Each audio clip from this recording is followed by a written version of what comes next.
here at Grand Prix Bologna.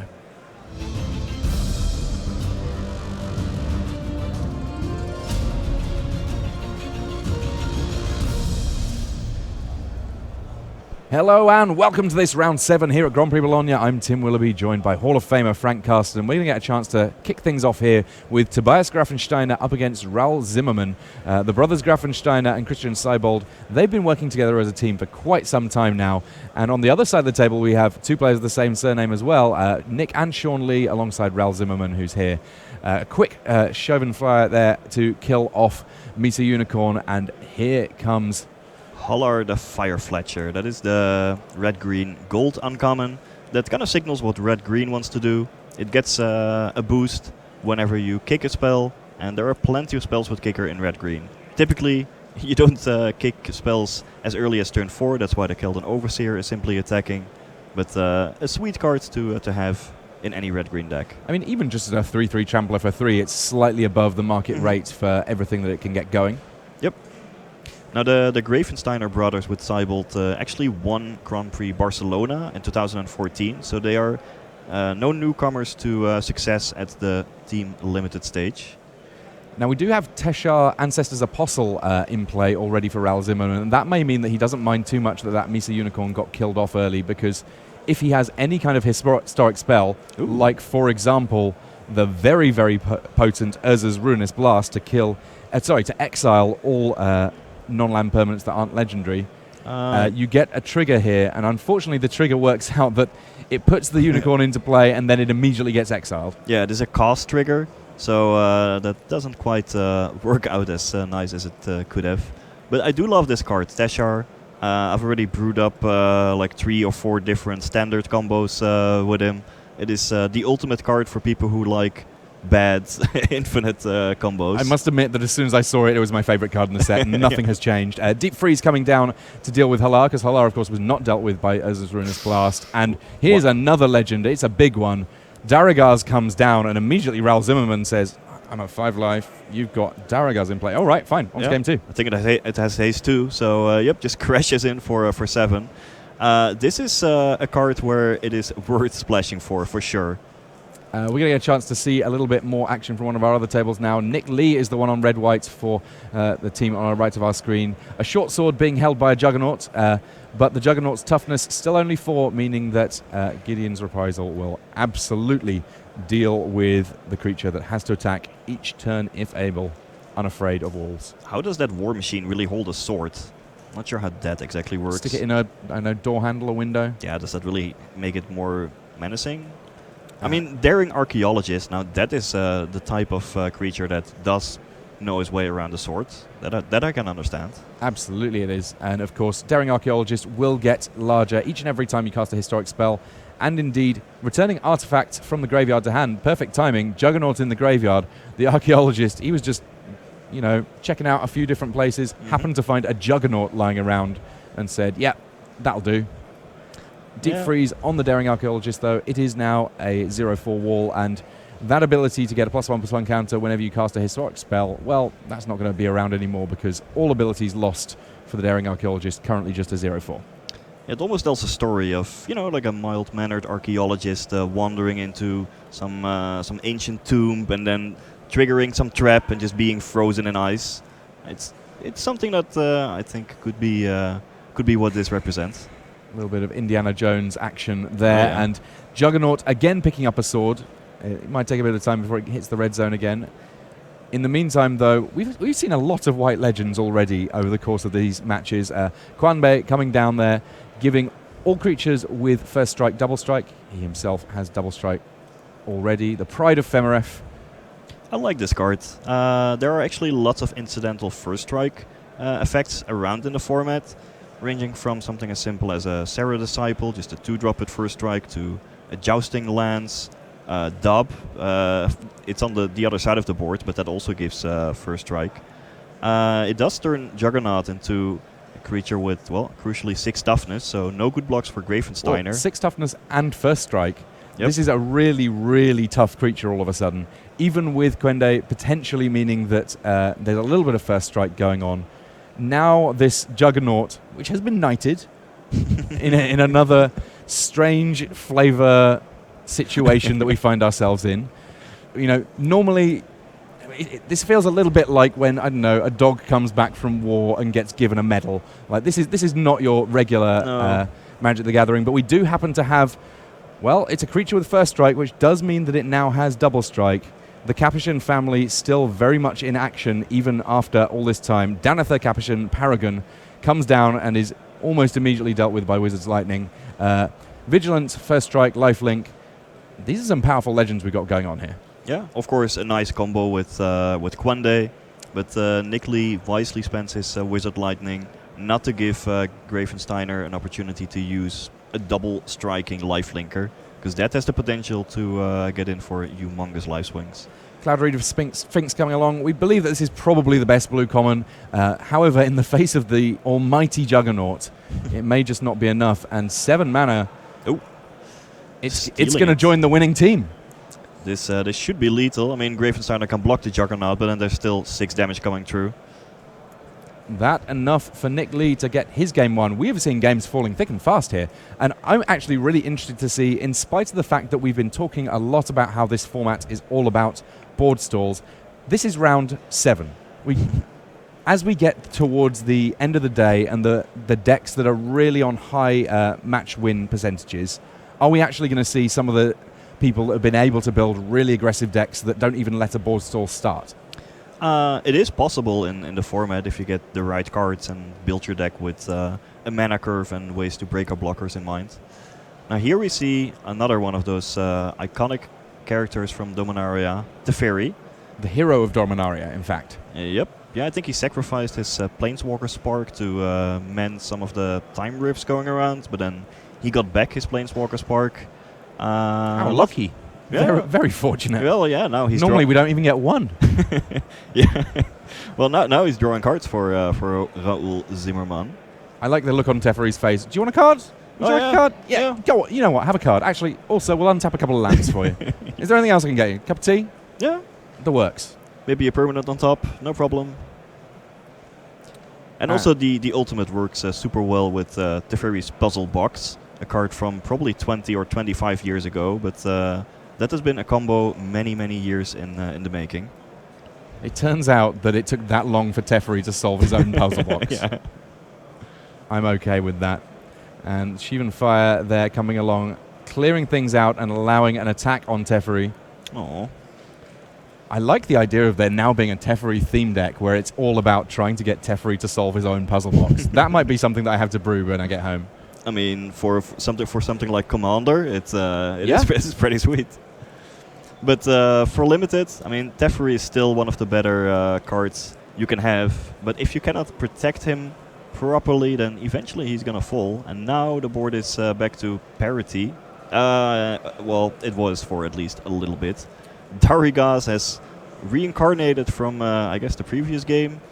Yeah, this is a very short clock. Yeah, I mean, the original Darigas from Invasion was already a very powerful dragon, but Darigas reincarnated, it's got always had flying, but now it's got trample and haste, and essentially, if it dies, it's coming back. Yep. Now, there are a couple ways in the format to deal with it. Deep freeze, but Raoul already spent his copy of that. Maybe Blessed Light, exiling a creature. That might help. But, you know, destroying it, or maybe blocking it, even if you have like multiple flyers to block it, that's not going to work, because Darigas will just, well, reincarnate. Or reignite, if you will, given that the first time round he was Darigas the Igniter. And there is the Blessed Light. Raoul Zimmerman finding the answer for the almost unanswerable mythic rare. Yep. And now it's exiled without an egg counter, so it's just going to stay there.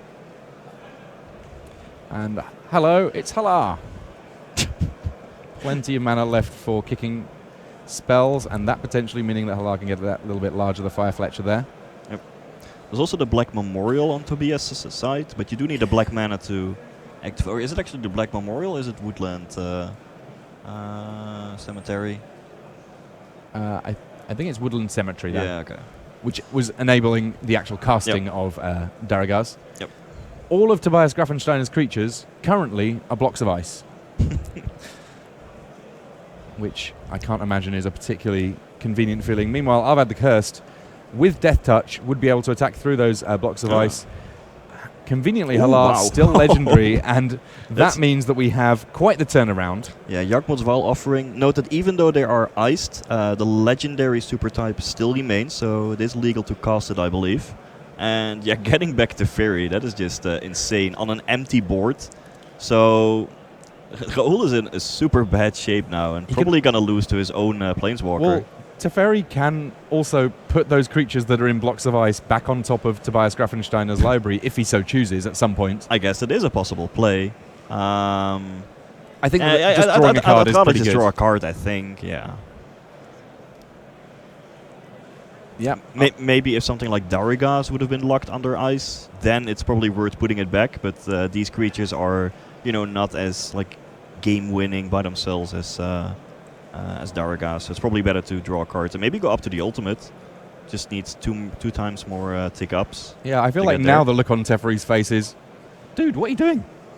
Yeah, I was meant to be in the other person's graveyard. Yeah. This isn't fair. Was this some other time rift going on where suddenly, where did I shift? Was this an experiment with phasing going wrong? Well, I don't know. I'll just help out this guy. Apparently, what he wants. Yawgmoth wants me to do some work, Yeah. and who am I to argue? Up to 7 loyalty now for Tobias Grafensteiner. Fractured loyalties going on here. Oh, yeah.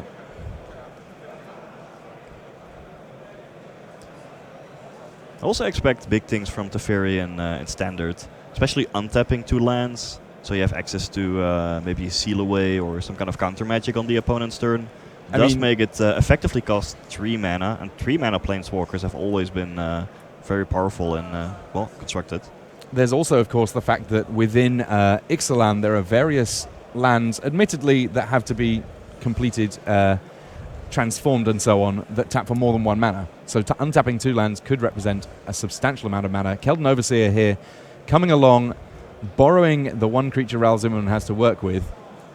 Yeah, might as well attack with a bunch. You still have 2 0/4 walls to block the 1/3 if it ends up attacking Teferi. And a lot of mana being spent here. Academy Drake getting kicked. That will be a creature that's going to be able to attack Teferi. Oh, yes.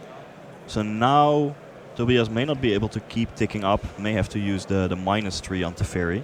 Though if Tobias has a removal spell for the Academy Drake, then he gets Teferi up to 8 loyalty and threatens the ultimate on the next turn. And it might be as simple as borrowing another creature. Yep. Why not? Let's get stuck in. Well, then the attack might actually be lethal. Yeah. Raoul can only block 1 of the Keldon Marauders. And well, he's ticked down Teferi anyway to get rid of all of the blockers. Well, what was 8 otherwise, but yeah. So Tobias Grafensteiner, in spite of the fact that the rest of his teammates have not found a single win, he's found 2 game wins, and that enough to win his personal match. That, of course, not enough unless somewhere between Nick and Sean Lee there can be a loser. Yep. So we're going to jump back to see a little bit more of Daniel Grafensteiner against Nick Lee. Nick Lee taking the first game in pretty decisive fashion, and we're going to get a chance to see whether or not he can make that a 1-2 punch. I would have loved to see another Knighted Juggernaut this game, so we could call him Sir Juggernaut, but it's locked down by Seal Away. So looking at the present board, 2 3 power flyers on both sides, Aven Sentry and Rev Capassion, which could just trade off at any point. And then, well, there's Danita Capassion, which is currently keeping the Bloodstone Golem, the 2/2, from attacking, because she has first strike.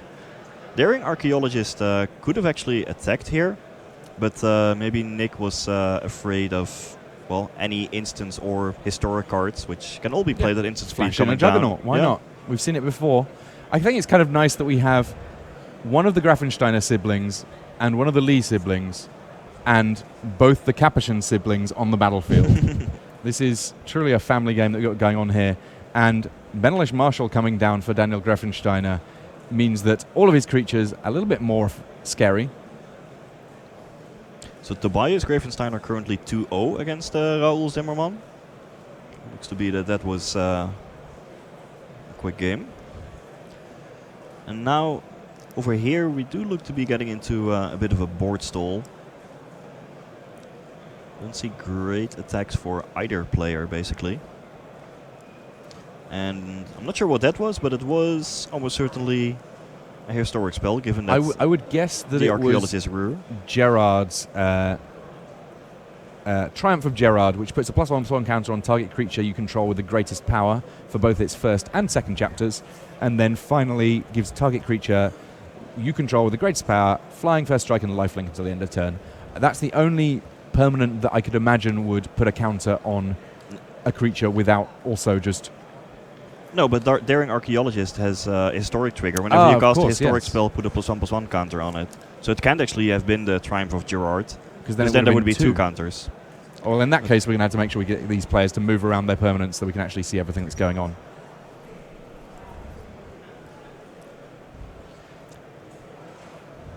So we will try and get the permanents moved around by Nick Lee just so that we can see everything clearly on screen here. But in the meantime, it looks to be like the Daring Archaeologist is still in this fight in spite of the fact that there's that Benelish Marshal. And we, in fact, get to see that it's... It was just not any historic spell. It's a Helm of the Host. Wow. Well, that can easily break up a board stall. 3 lands tapped for that Helm of the Host. Am I missing something here? No, it's 4 lands in total. There's a Oh yes, sorry, I'm mountain going crazy. Good. paired with the other one. And Helm of the Host, every time we've seen it come down in a remotely stalled board, it is one of the premier ways of unstalling that board if it can get equipped and stay equipped for any length of time at all. Yeah, this is the type of card where, I mean, if you play it on turn 4 and then equip on turn 5, if the opponent has a bounce card, you may actually be super far behind in terms of mana, but if you ever get into a board stall, this is one of the better ways to, well, break through. Though, Gravensteiner's plan of breaking through a board stall is by just making a bunch of flyers. So we may be in for an interesting game where Helm of the Host is going to make a bunch of copies of the Aven Sentry, a 3/2 flyer, and then, well, you can't block Sarah Angel with a single Aven Sentry yet, so who knows, especially if Daniel has another trick up his sleeve. It may not be over yet. But yeah, Helm of the Host, the creature doesn't have to attack to get the trigger, and the token does stick around at the end of the turn. It just makes a copy. So it's one of those cards that looked really expensive, but it turns out while it is really expensive, it's kind of worth it. That Pegasus Courser is actually a huge addition, because now Nick Lee has the ability to double block, well, at least the Ref Capuchin. Note that Benelish Marshal did turn Ref Capuchin into a 4/4, Sarah Angel into a 5/5. But it does, that Pegasus gives just that one extra power in the air that could prove vital here in giving Nick Lee enough flying power and time for his Aven Sentry making machine to eventually take over the game. But it's going to be somewhat close, because Sarah Angel does threaten to, well, deal enough damage within 2 attacks. So if Nick Lee, let's see, double blocks Ref Capuchin here with Pegasus Courser and the token, next turn makes another flying token, then Nick either has to like start jump blocking Sarah or double blocking with the token and the original Aven Sentry. But if that were to happen, then Daniel has a way out with potentially other flyers. Yeah, time is really what Nick Lee needs here, and on 10 life he doesn't have too much of it. No attack with Ref. That, I guess, makes sense. You don't want to trade it for just one single token. But presumably if only Sarah Angel attacks, there's the potential to chump block it this turn with Pegasus Courser, next turn have 2 copies of your 3/2 token, meaning that you can double block and potentially dig yourself out of this hole. Would be possible, but then you don't have a good double block for the Ref anymore. So I don't mind taking the damage here.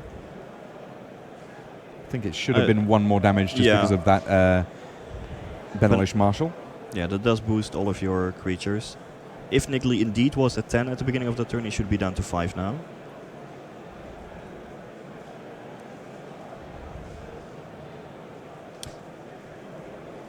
So does Daniel have something else to follow up with? Ooh, and this is probably a main phase Blessed Light. You have to play it in a main phase, otherwise at the beginning of the combat trigger would go on the stack already. Now that does of course mean that in principle Helm of the Host could get equipped to that token even. Obviously time is still bought in this scenario, but Nick Lee is not completely out of this game just yet. No. This is I mean, if the game goes long, then obviously the player with the Helm of the Host will win, but Daniel is trying to close out this game within the next couple of turns.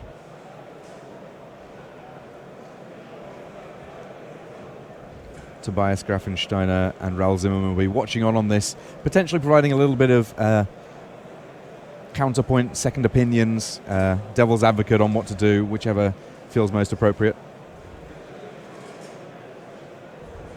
And there we have it. There is the equip. I'm not quite sure what the timing can have been on the removal of that Helm of the Host to mean that there couldn't have been an equip and still get the trigger. Because if you blow it up pre-combat, you can just equip it again pre-combat. Yes. And if you blow it up in response to the trigger... I guess there's not a token to be copied at that point. Maybe that's true, or maybe it uses last known information. I'm actually not sure. It could be that when you kill it in response, it checks the actual statistics of the creature when it resolves, and then you don't get a token. I'm not confident, but that could be the case indeed. As things stand, though, Nick Lee, with so few creatures in play and so many flyers that he's facing down, even with that Helm of the Host, I think that he's going to be in rough shape here on just a single point of life. Knocks on the top of his deck, draws a card. It's going to have to be a good one.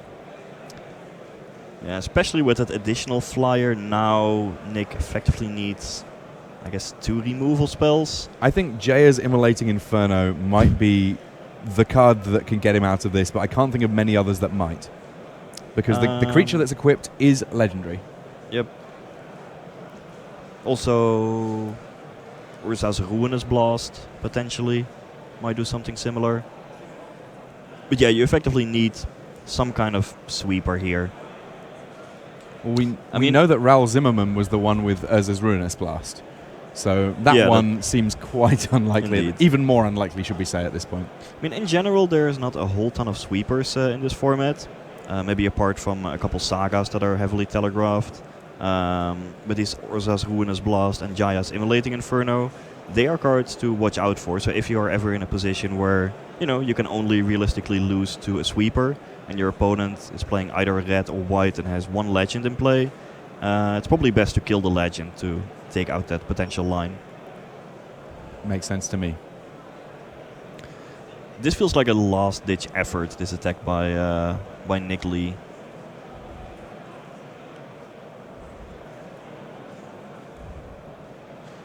Daniel Grafensteiner does not seem rattled by this attack. On 22 life, I'm not sure I would be either. Yeah, Daniel is not that interested in putting his flyers into the fight, because then you just turn any pump spell into a removal spell. You still have plenty of life to work with. I mean, I have to imagine that all the flyers are gonna get in here. Yeah, that'll do it. All right, so Daniel Grafensteiner keeps the dream alive for the German team, except for the fact that look at Sean Lee. He has already picked up a win here. All right. We're actually going to be staying with this match because now we have one of the Lee brothers, one of the Grafensteiners, each with a win, and it's going to come down to Grafensteiner versus Lee to figure out which of these teams is going to be advancing to a 6-1 record. Yeah, just one final game for all the marbles, and it is nice to see, 3 minds playing against 3 minds, putting in their collective best efforts to figure out all the best plays. You still have to play at a reasonable pace. You cannot discuss things forever, but yeah, it definitely helps when multiple people are looking at the game and figuring out their best lines. Also, these are not even the first 2 teams we've seen with brothers. We also saw the 2 Belgian brothers, Peter Vieren and Pascal Vieren, playing earlier today together with Branko Nijering. So it's nice to see all of these families getting together and really putting these team events to to a nice weekend. I believe that Simon Gertzen is here, and often Simon will play with his brother on his team as well. Simon, of course, a regular on coverage, but does love playing these team events, so we can't deny him that. And 25 minutes left on this round, even though we're going to have essentially three-headed giant, albeit with one deck per team, going on for this deciding game. There ought to be time to be able to close this out, even if we find ourselves in a bit of a board stall. Yeah, even if you end up discussing a couple plays here and there, it should be more than enough time. I'm just gonna take a look at Lee's deck list. Looks to be a pretty standard red-white deck. What red-white often wants to be doing in this format is abuse the enchantments and equipments. Especially the red-white gold card cares about that. And there are also cards like Velduk that get better when you have a bunch of artifacts or auras to put on it. I do see one copy of Velduk, Keeper of the Flame, in Nick Lee's deck, along with cards like Dub in white that help boost it.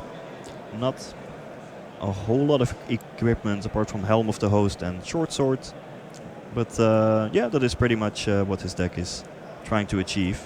Whereas, Gravensteiner's deck seemed to be pretty typical blue-white, often relying on flyers, a couple historic triggers. That is what this archetype is best at in Dominaria.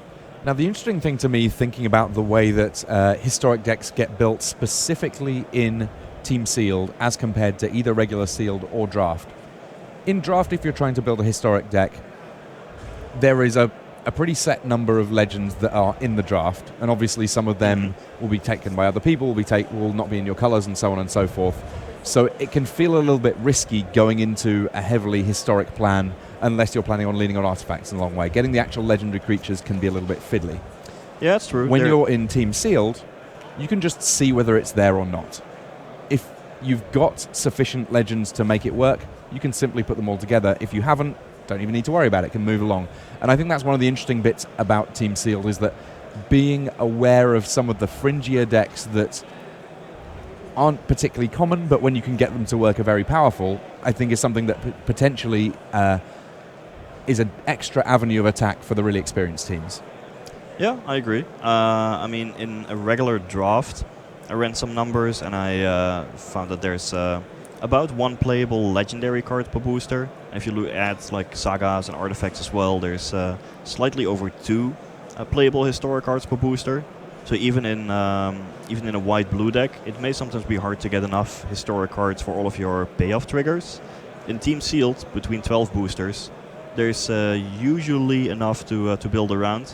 And yeah, even if you don't have it, then you just build your decks differently. Meanwhile, this is an excellent start for Nick Lee. Yeah, if there's any equipment put onto the big legend there, or indeed auras, creature enchantments, then very rapidly can get quite out of hand. Yep, gonna get 3-1 attacker that sticks around for just a single turn, but does get in for a bunch. If Nick Lee has a short sword or a dub here, for example, he could get in for a whole lot of damage. Yeah, that Davenant Trapper, while it's quite good about getting rid of blockers and allowing easier attacks for Daniel Grafensteiner, not so potent at stopping attacks on the other side of things. Well, I mean, if it's just short sword, then could just block and trade. If there's nothing, then you can also just block and trade. Oh, I had such high hopes for this Velduk. I'm sure that he had pretty high hopes, even though so he many looked sweet very combos. miserable. Oh well. I guess the attack still makes a whole lot of sense because now Grafensteiner doesn't have the Trapper to block Juggernaut. Maybe he doesn't have any good blocker, or maybe he has a double striker. Quembe there will very happily be able to jump in the way of a Juggernaut. Yes, it will be a fight that neither of them will escape alive, but that's more than can be said for a lot of creatures that, even at 4 mana, there are plenty of creatures that are going to struggle to deal that 3 damage. I just hope to see Juggernaut being dubbed a knight again here. Aww. He has to attack, that much is clear. And given that we didn't see a trick for a win in that last fight. It wouldn't surprise me at all if there was not a trick for Nick Lee here either. I mean, even if you have a trick, ranging from Run Amok to Adamant Will, you might even prefer playing Juggernaut on turn 4 over spending a trick there. Especially if it might help you to keep the Juggernaut around for turn 4. And with the Daring Archaeologist, of course, you're very happy for your Juggernaut to get killed off. And that Archaeologist now having a bodyguard. Oh yes. This is one of the better 1-drops in the format. Of course, early creatures are nice when you can play them on curve, but then often lose some value in the late game. Not so for Dauntless Bodyguard. Even if you draw it on turn 10, or in this case I guess turn 5, it'll help to protect your best creature at that point. You do have to choose a creature to guard. It can just sacrifice to give any creature indestructible, but well, making sure that Archaeologist is gonna stick around a bit more safely is quite valuable. I feel like it's more flavorful for the bodyguard to specifically be guarding one creature. Cloud Reader Sphinx coming down on the other side of things, and without an historic trigger, we're not going to see attacks from Daring Archaeologist here, I wouldn't imagine. I mean, you definitely want to turn the Archaeologist into a 4/4 so that you can actually attack in a Cloud Reader Sphinx. Juggernaut will do it. Yeah, Juggernaut is always good to put on the board. You have to imagine it's coming here. Yeah, I like the way that these turns have lined up for Nick Lee here. Even though it seemed like he was just trading one for one, the Daring Archaeologist has put him up, and his creatures have just kind of ended up being a tiny bit larger now, and he's been able to build out that battlefield. Yep, just rumbling in like Indiana Jones at the moment. Or maybe it's like Lara Croft or Nathan Drake. Not really sure they count as proper archaeologists. I mean, I would say that Daring Archaeologist is Indiana Jones, and then Juggernaut is the big rolling ball that he's running away from. That is actually very flavorful. Although they're on the same team, so maybe... Well, they're both heading in the same direction, which is towards Daniel Greffensteiner. Oh yeah, that actually makes sense. And here's Misa Unicorn for Daniel Greffensteiner. So that one has lifelink, just a 2/2, but that package... a nice, neat one, and if you can do anything to pump it up, it does become a relatively sizable threat. Yeah, Mesa Unicorn works best with ways to give it evasion, for example Pegasus Courser, or to boost its stats, for example with Jousting Lance, turning it into a 4/2 lifelink first striker. By itself, 2/2 is not a great size for this format, often becomes useless pretty quickly. For example on this board, I mean, a 2/2 is a 2/2, but there were definitely way bigger creatures that Greffensteiner could have played on that turn. All right, so here come the comparatively predictable swings. Yep. I mean, Juggernaut has to attack. The Archaeologist has a bodyguard, and the bodyguard itself doesn't really want to expose himself. So, yep, makes sense. And 5 mana untapped, so there are a whole host of instant speed effects that Nick Lee can apply here to make even this double block look somewhat less exciting. Alright, this feels a bit weird. I would have expected Greffensteiner to just block the Juggernaut, you know, the Cloud Reader onto the Juggernaut, because, well, A, Juggernaut is bigger, and B, I mean, this Archaeologist is just gonna get saved. But maybe it also, like, induces Nick Lee to sacrifice the bodyguard now, and then if Greffensteiner has a removal spell, like Seal Away, you effectively 2-for-1 him. Well, yeah, I do feel like, given this double block, which is so suspicious, maybe Lee shouldn't actually have sacrificed the bodyguard there. Just should have let damage resolve and content himself with the 1-for-1. Yeah, well, yeah, at least you don't get 2-for-1. At that point it might be, you start getting into like all these mind games, and like maybe it's kind of a double bluff, which could actually happen when you're playing 3 versus 3. But it seems like, well, at least Greffensteiner did set himself up super well to force Nick Lee to sacrifice the bodyguard, and got himself a 2-for-1 as a reward.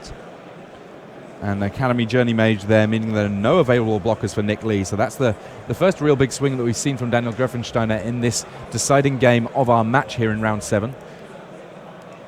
Juggernaut will have to attack, and the Journey Mage, conveniently with 3 power, can quite happily trade off against the big artifact creature. Yeah, so Gravensteiner with some good maneuvering. I mean, the double block was definitely a nice play there. Has put himself back into the driver's seat. Nick Lee consulting with his teammates before working on what he wants to do for this turn. All right. There he is. Sir Juggernaut. Love it. I dubbed the Juggernaut Knight of New Benalia. Not sure how or why the people from Benalia figured that this war machine can turn into a knight, but it is getting in there. It is a good knight. Yeah. All right, so a whopping 7 damage with first strike coming through there. No blocks from Grafensteiner by the looks of things. He's just going to try and get himself in a race here. I mean, he's hitting for 8 here, so threatening lethal. All he needs is a blocker next turn. Yeah, also the 2 life from Mesa Unicorn could prove to be important. At the moment, Gravensteiner is probably slightly ahead still, but it will all depend on what Nick Lee still has in hand. This will be the decisive turn. I believe that there's a run amok in hand for Nick Lee here, so this could end very poorly for Daniel Grafensteiner. Sir Juggy, get even bigger. It's putting all your eggs into one, basket. The basket got taken away as the eggs were being put down. Literally, Nick Lee dropped the egg, expecting it to land in a basket, and then the basket got whipped away from underneath him, and now there's just egg all over the floor. Yep, and Gravensteiner is super far ahead now, having dealt with good old Sir Juggernaut. Well, now what? He had a long and storied career in this match. He kept dying, kept getting brought back by Indiana Jones. It's just been a rock and roller coaster. I mean, I guess it makes sense. When the Juggernaut comes back for a second time, he's been deemed so important that you can actually knight him. Apparently so. Yeah. But even if Nick Lee had indeed that run amok in hand, it only worked on the attack. Currently, he will have to do some blocking because he's threatening to take 8 damage on the next attack. Yeah. What do you got, Nick? It's going to have to be some removal somewhere. And even after removing a creature, he also needs to find himself a threat here, because even if you can deal with, let's say, the mage, one of the creatures, he's going to lose a creature if he's blocking here, and then he's kind of in a similar sort of position next turn. Yeah, where you need 2 blockers. I mean, you'd love to, do anything other than trade for the Journey Mage here, but... I mean, a Shivan Fire would be awesome. That helps, Okay. Okay, so that's no life gain for Grafensteiner, and a non-lethal attack all of a sudden. So now Nick Lee has to figure out, do I want to play this aggressively or defensively? If he still has to run amok in hand, maybe he wants to just take the damage, hope to play 2 blockers on the next turn, and then set up effectively a 2-turn clock with his even sentry. Though if you don't block here, that feels just suspicious. Oh, it's definitely suspicious. It's just a matter of maybe it's still good enough, even though it's suspicious. Yeah. If Nick Lee knows that he's got enough ways of finding 2 extra damage left in his deck that are going to cost 3 mana or less, then maybe you take it and try and end this game right now. And he is. This is perhaps playing to his outs, playing to the best way that he might still be able to win this game. But, falling down to 1 life when you are effectively behind this much. If this is a flyer, then it must be over. It is risky. Well, and now he's facing 4 lethal attackers on the next turn. Well, you'd better couple together a whole lot of pump spells, because you are not going to survive the next attack. I believe that there is a run amok already. That's not good enough. I think there's an Aven Sentry as the final card in hand. He needed another pump spell to go with it. Then it would have been enough, but no, I don't see this happening. And there we see all of the handshakes. Smiles all round. These players are having a fantastic day. We will have Nick Lee, Sean Lee, and Ral Zimmerman. They're going to have to win their final round just to make it into day 2. But those Grafensteiner boys, alongside Christian Seibold, they're doing it again. They've been playing together as a team for a long while, and they've been winning together as a team quite a bit today. Just the one loss for them. We will be seeing more of them tomorrow. They'll be having to build a new sealed deck to work with for that. But they've got one more round to play out with the decks that they have, which, let's face it, look pretty potent. Oh yeah, for sure. And I mean, for the Lees, now they have to win the very last round of the day if they want to advance to tomorrow's competition. It's do or die for them. Do or die. We have one more round of competition for you and a big interview for Rich Hagen at the end of the day. Do not go anywhere. There'll be more magic right after these messages.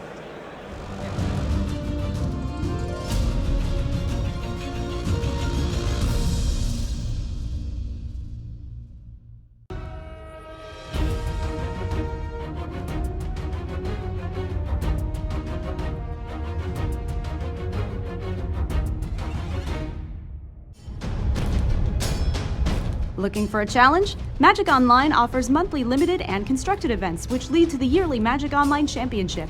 Download Magic Online at mtgo.com and start earning the points you need to enter. Look around you. War is coming. Evil is taking root. You fought for Dominaria before. This isn't my fight anymore. This is everyone's fight. Remember who you are. You are a Planeswalker.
Hello and welcome back to this round 7 of Grand Prix Bologna. I'm Tim Willoughby, this is Frank Carsten, and we've just got a little bit more magic for you before we get into round 8. We're going to get a chance to see some time walk magic for you as we see one more team that is desperately hoping to lock up their position in day 2 ahead of the final round going into things here in Bologna. So let's head back down to our feature match area. We're going to get a chance to see Andrzej Straski, Thomas Hendricks and Ivan Floch once more, this time against Franz Ordonez, Eduardo Rodriguez and Ari Fegin. And both teams are at 5-1 going into the round as well, which means that they will have to win at least one of the 2 final rounds of the day in order to advance to the day 2 competition. Now, go ahead. I'm very interested in seeing the fact that there's a Skirk Prospector in play on turn 1, because that's a very unusual card to be seeing in a regular sealed deck scenario. I assume that this must mean we've got a very aggressive list from Ari here. Yeah, what I imagine also seeing the somewhat mediocre 2-drop there is that Ari is actually playing mono red. This is a format where you have cards like Goblin Chain Whirler or like the Flame of Kelt to reward playing monocolor. As it is though, no, it's actually blue-red. He's maybe just like playing as low a curve as possible, with then some blue ways in the form of Time of Ice or the Arcane Flight to get through for the final points. Still a bit unusual to see Skirk Prospector in play, because in limited 1/1s for 1 mana they're just not really worth a card most of the time. For constructed, Skirk Prospector is absolutely busted, and I expect to see it quite a bit in standard, maybe modern as well. But here it just got blanked by the Skittering Surveyor. Yeah, not ideal. I mean, I have to assume that the fact that Ari is playing this way is going to work out quite well for him in this matchup if he can get the early damage in, because Ivan Floch's deck is a relatively ponderous control list. Unfortunately, Ari has been stuck on 3 lands for a while, and we're seeing a kicked Witch on the other side of the battlefield in order to make sure that Ari Fegin has to discard 2 cards early doors. Yeah, well, Ari would have liked to have drawn an island by now. Ivan Floch, in the meantime, he is playing a deck that I am sure he loves. Ivan, perhaps best known for winning Pro Tour M15, I believe, where he piloted his Sphinx's Revelation control deck to the first place. He loves some dirtly control decks, and he assembled a blue-black deck with, a couple card draw spells, divination here and there, a sweeper in the Fraction Scriptures, that's the Black Saga, and just lots of late-game value cards.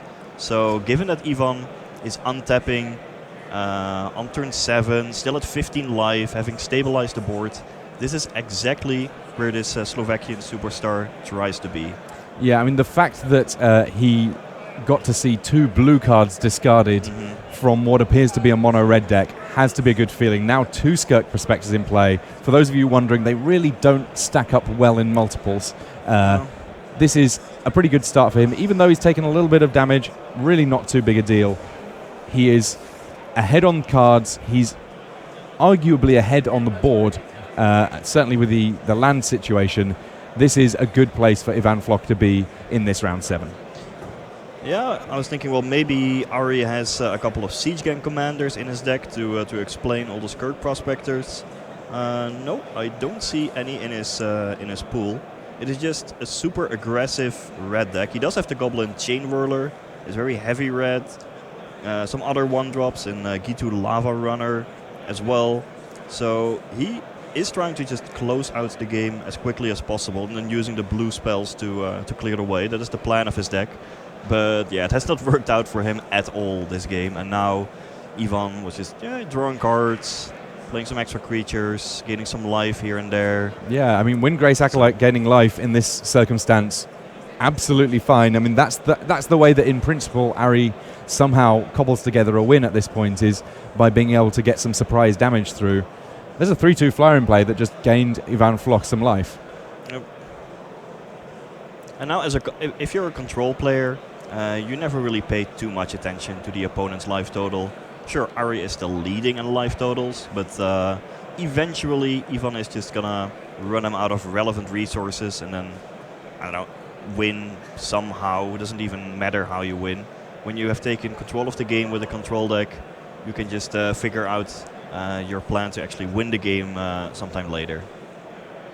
And I guess that the one downside to Ivan Floch playing a relatively slow game against a draw that is clearly not firing on all cylinders is that he does give Ari time to find that blue mana, in principle. And if he does find blue mana, then I guess that we might have a real game on our hands. So the record for both teams actually was a question from chat is 5-1. So we are playing 8 rounds today in total, and you need 6 match wins at least or better to make it to day 2. Yeah, so each of these teams really trying to find the win this round. It makes their life so much easier going into the final round, knowing that they're already going to be making it into day 2. Of course, that's only possible for one of these two teams. Yep. Well, finally, Floch has basically pulled the trigger on his Wrath of God effect. Fraction Scriptures. It turned Windgrave's Acolyte into an artifact.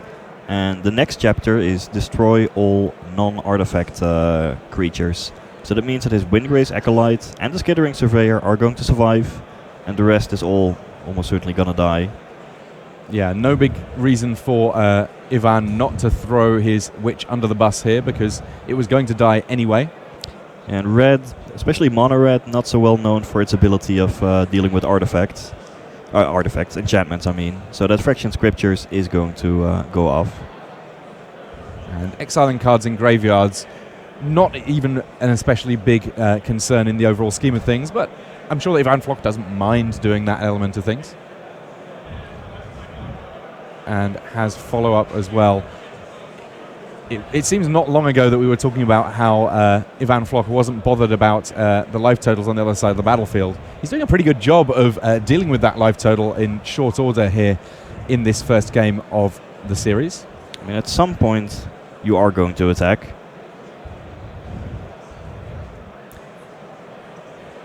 Yeah, Floch was never really in any danger this entire game. Fagin still hasn't drawn even a single island. Oh, there it is, but yeah, much too late. The Consolation Island, I don't think he was that consoled, if we're perfectly honest. No. We're going to get a chance to see Thomas Hendricks now. He is on Red-Blue Wizards. A nice little archetype. Lets you cast lots of spells, get those spells back from the graveyard, do all sorts of that good stuff.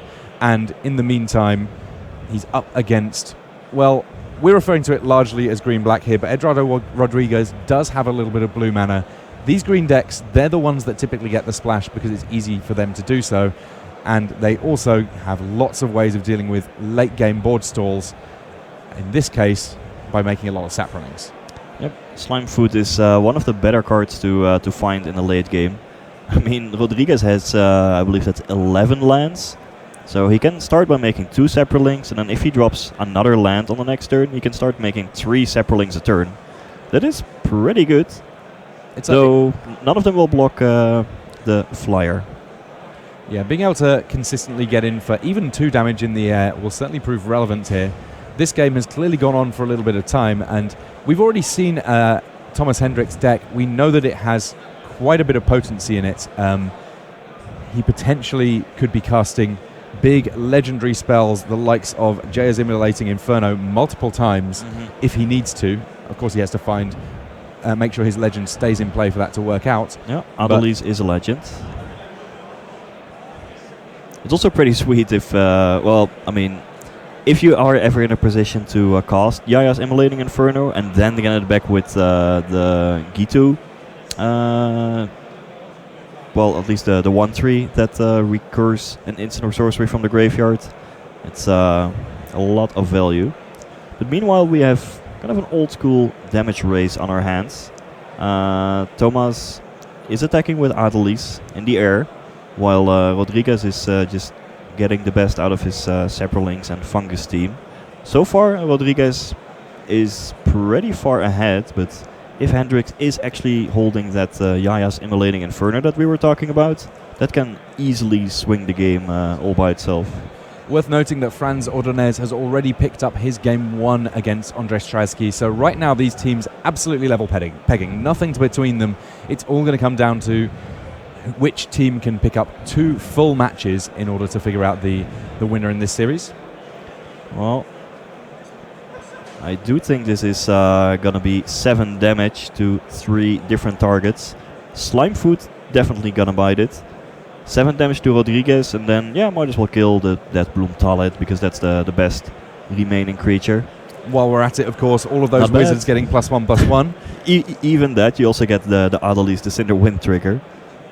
As if Thomas really needed it to be even better. That's the insult. The injury is definitely all of that fire being thrown around. Yeah. So that would put Rodriguez down to 7. Of course, he's gonna respond by activating Slimefoot another time. And then also the Deathbloom Talit will die, which triggers Slimefoot, I believe. Vicious Offering, I like it. Probably the premium common in black, we think. A very versatile removal spell in the early, mid and late game. Yeah, and off note, it doesn't really matter if you kill the legend in response to a legendary sorcery. All that matters is you have to control a legendary creature or planeswalker when you cast the spell. Killing the legend after doesn't really change the spell being on the stack already. Yeah, it's the consolation prize. If Eduardo had known that was coming, maybe he would have been a little bit quicker to kill off that one legend in play. Yeah, I mean, honestly, maybe he should have. Because Gaea's Immolating Inferno is one of the best cards in the format that he could have lost to. Yeah, at least for the next game, he will know. He will. This is, of course, just game 1. And it may well be... I mean, if it works out that this is the final deciding matchup, when his teammates come over and say, do you need a hand, do you need information, one of the first things that he should share with them is, I am playing against Gaea's Immolating Inferno, don't let me forget. Yep. Now he did add fungal plots to the battlefield along with Talit Omnivore. Pretty good team and a nice representation of what the green-black archetype is best at. In Bolas Clutches, they're forcing the Omnivore to do stuff, but it can't eat itself. That doesn't work. So it will get stolen with In Bolas Clutches. Yep, it sacrifices another creature. I mean, it really would not make sense if it worked any other way than that. I mean, I don't understand these funguses. Talit Soothsayer can sacrifice itself. But yeah, fungal plot. For 2 mana and exiling a creature from your graveyard, you get another 1/1 Saproling. And then you can also sacrifice 2 Saprolings to gain some life and draw a card. It is the type of card that in some games doesn't really do anything at all, but often, especially when you get into a long game or a board stall, it can provide a steady stream of creatures and a whole lot of value. So we are just looking to see whether or not Thomas Hendrickson put something together here. Skizzik is a big old creature, but a Skizzik and a pass, that's not where you want to be. No, well, I mean, Hendrix doesn't really have anything better. You can't be attacking too aggressively. Not against this fungal plots. And also, this Untamed Kavu is threatening to get in for 5 damage. It's, I mean, on turn 2, it is a Titan among 2 drops, but on turn 5, 5/5 Vigilance is just huge. One of the better green uncommons around. And when you consider it to classic Kavu Titan, the numbers stack up very nicely indeed. Originally a 2/2 that could become a 5/5 with kicker. This one has Vigilance thrown into the mix. Very potent indeed. And the Lonely King is back, and he's been kicked. Oh yeah. So this is currently a 10/10, and then when he attacks, you double power and toughness. If he attacks alone. If he attacks alone, yeah, that is important. Don't send in random Saprolings together with him. Siege Gang Ooh. Commander coming down here from Thomas Hendricks. 9 life available for Eduardo Rodriguez. This is close. Well, Siege Gang Commander together with the 3 goblins represents 8 damage, which Thomas can sling towards Rodriguez's life total. But being at 9 life and virtually 13 if you use some fungal plot activations, because every 2 Saprolings you sacrifice you gain 2 life. does mean that Rodriguez is somewhat safe. Now Grun, even though he attacks as a ridiculous 2020, doesn't have any evasion whatsoever. So this was the easiest jump block ever with a Goblin token. Yeah, this is a game that's gone on long enough that everyone's had a chance to play a few bombs. Jaya's Immolating Inferno has happened, Skizik has happened, Siege Gang Commander has happened, but ultimately just having a huge amount of creatures might be enough to take this game for Eduardo Rodriguez. I do think he is pretty far ahead here. Maybe if Hendrix finds an evasive way of dealing damage on this very turn, in combination with the potential damage from Siege Gang Commander, I could see Hendrix clawing out of this. But other than that, it will be pretty tough. Like maybe Hendrix can set something up where he attacks with everything, and then, you know, something is blocking Skizik, but you kill the creature blocking Skizik, so you trample over for a bunch. It's still going to be pretty tough, I think. Yeah, everything from here on needs to go pretty perfectly for Thomas here. Let's see if he can find a way of navigating these last few turns, because realistically, this game is not going to last very much longer. Yeah, so things that Rodriguez has to think about here are, well, first of all, you probably don't want to leave either of these creatures unblocked. Hendrix does have 2 Siege Gang Commander activations available. And you can pump the Dreadshade into a 5/5.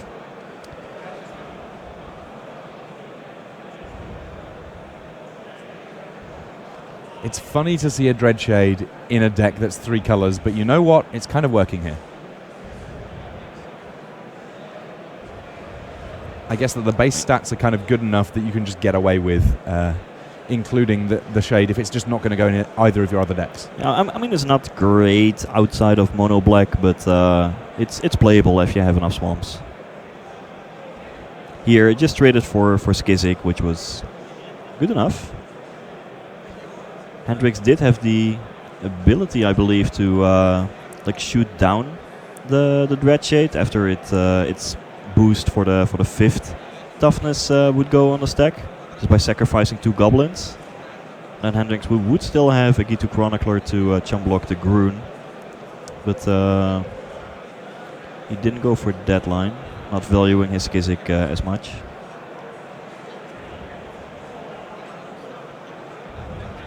So Hendrix treading water here. Not quite sure what he's planning to draw into. I guess well, a Gitu Chronicler might be nice. And here we have some more dinosaur action. In general, you have to be careful when kicking dinosaurs, because if it resolves and then somehow the opponent uses a bounce spell or whatever, so that they don't have any creatures remaining on the battlefield, you actually have to fight one of your own creatures. Oh, you just don't want to kick a dinosaur, full stop. They get very angry. That is indeed why you have to be careful. But here, that was never going to be an issue. And, well, you know what? We've hit the end of our round. Well, sorry to jump in so abruptly on that, but we are very, very, very close indeed to being able to start our round 8. So we just want to let you know how that one actually ultimately turned out. Obviously, that game was more or less over, but ultimately the whole match went to the team on the right screen. So we are going to see Hendrix and Floch and co. having to battle it out, Andrei Stratsky as well, in the very final round in order to even make day 2. Some very big names that may find themselves on the wrong side of things come Sunday. We will be back very, very soon indeed with that, our final round 8, because you know what? Round 7 all complete. You can see players behind us all starting to head towards tables. We are very close to the end step here at day 1 of Grand Prix Bologna.